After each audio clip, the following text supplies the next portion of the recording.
मंत्री छगन भुजबळ यांच्याकडून येवला मुक्तिभूमी इथं भगवान गौतम बुद्ध आणि भारतरत्न डॉक्टर बाबासाहेब आंबेडकर यांना अभिवादन करण्यात आलं. महामानव डॉक्टर बाबासाहेब आंबेडकर यांनी 13 ऑक्टोबर 1935 रोजी येवला इथं धर्मांतराची घोषणा केली होती. त्यामुळे या जागेला ऐतिहासिक महत्त्व प्राप्त झालंय. धर्मांतराच्या ऐतिहासिक घोषणेनंतर तब्बल 21 वर्षांनी 13 ऑक्टोबर 1956 रोजी नागपूर इथं बौद्ध धर्माची दीक्षा घेऊन डॉक्टर बाबासाहेब आंबेडकर यांनी धर्मांतर घोषणेची प्रतिज्ञापूर्ती केली होती.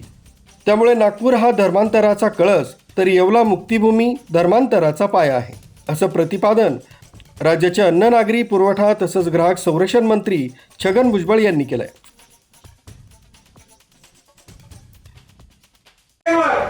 हे सगळं आम्ही जे आहे आज तू बाबासाहेब आंबेडकरांचा पुतळा कार्यकर्ते जे आहे तुझे हे कर्मचारी त्यांना राहण्यासाठी 15 कोटीमध्ये हे सगळं तयार झाल्यानंतर दुसऱ्या 15 कोटीमध्ये विपक्षना भवनचं समोर आपल्याला दिसत आहे. अँपी थिएटर या ठिकाणी ऑडिओ व्हिज्युअल हे सगळं पाली भाषेचा सगळा अभ्यास करता येईल, इतर भाषांचा अभ्यास करता येईल, गौतम बुद्धाचं ज्ञान प्रसारित करता येईल, अशा प्रकारचे जे आहे व्यवस्था या इथं आपण केलेली आहे. तर म्हणजे 3 भूमी बाबासाहेब आंबेडकरांच्या प्रसिद्ध त्यातली पहिली भूमी ही आहे, ती पहिली भूमी मुक्तिभूमी. दुसरी भूमी जी आहे जिथे दीक्षा घेतली बाबासाहेबांनी आणि तरुण लोकांना दिली ती दीक्षाभूमी. आणि तिसरी भूमी ही महापरिनिर्वाण झाल्यानंतर बाबासाहेबांची चैत्यभूमी. क्वचित तिथे कोणीतरी येत होतं, क्वचित कोणाला माहिती सुद्धा नव्हतं. मला आनंद आहे की आज हे सगळं बाबासाहेब आंबेडकरांनी आम्हाला दिलेल्या शक्तीतून आम्ही हे सगळं स्तूप म्हणा मोठा पुतळा म्हणा विपक्ष केंद्र हे सगळं आनंद आहे की आज लाखो लोक तिथे यायला लागले.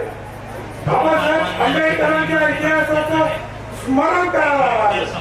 मला आनंद आहे की तिथे 2, 4, 10, 15, 100 लोक सुद्धा येत नव्हते, तिथे आता 2, 3 लाख लोक समजापर्यंत येतात आणि बाबासाहेब आंबेडकरांच्या दर्शनाबरोबरच भगवान गौतम बुद्धांचं सुद्धा दर्शन घेतात.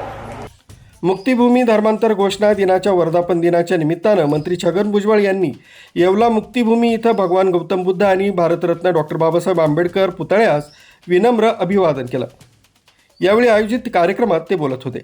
यावेळी बार्टीचे महासंचालक सुनील वारे, प्रांताधिकारी बाबासाहेब गाडवे, तहसीलदार आबा महाजन, येवला नगरपालिकेचे मुख्याधिकारी तुषार आहेर, येवला विधानसभा अध्यक्ष वसंत पवार, माजी जिल्हा परिषद अध्यक्षा मायावती पगारे, माजी पंचायत समिती सभापती प्रकाश वाघ, भागीरथ पगारे, संजय पगारे, दत्ता निकम, शहराध्यक्ष दीपक लोणारी, सुभाष गांगुडे, मकरंद सोनवणे, समाधान पगारे, सौरभ जगताप यांच्यासह पदाधिकारी तसंच डॉक्टर बाबासाहेब आंबेडकर यांचे अनुयायी हजारोंच्या संख्येनं उपस्थित होते. यावेळी मुक्तिभूमी वर्धापन दिनाच्या निमित्तानं भगवान गौतम बुद्ध आणि भारतरत्न डॉक्टर बाबासाहेब आंबेडकर यांना विनम्र अभिवादन करत मंत्री छगन भुजबळ पुढे म्हणाले की येवला मुक्तिभूमी या स्थळाला डॉक्टर बाबासाहेब आंबेडकरांचा पदस्पर्श लाभल्यामुळे हे स्थान अतिमहत्त्वाचं तीर्थस्थळ बनलंय. टप्पा 2 अंतर्गत येवला मुक्तिभूमी स्मारक परिसरात अंतर्गत प्रशिक्षण केंद्र, ग्रंथालय, वाचनालय, कर्मचारी निवासस्थान, भिक्खू निवासस्थानांचं बांधकाम, प्रशासकीय कार्यालय, भिक्खू पाठशाला, पाली तसंच सांस्कृतिक संशोधन केंद्र, ग्रंथालय खोली, आर्ट गॅलरी खोली, दृश्यश्राव्य खोली, संरक्षण भिंत, एम्पी थिएटर, लँडस्केपिंग, अतिथीगृह यासह विविध विकास कामं करण्यात येऊन स्मारकाचा विकास करण्यात आला.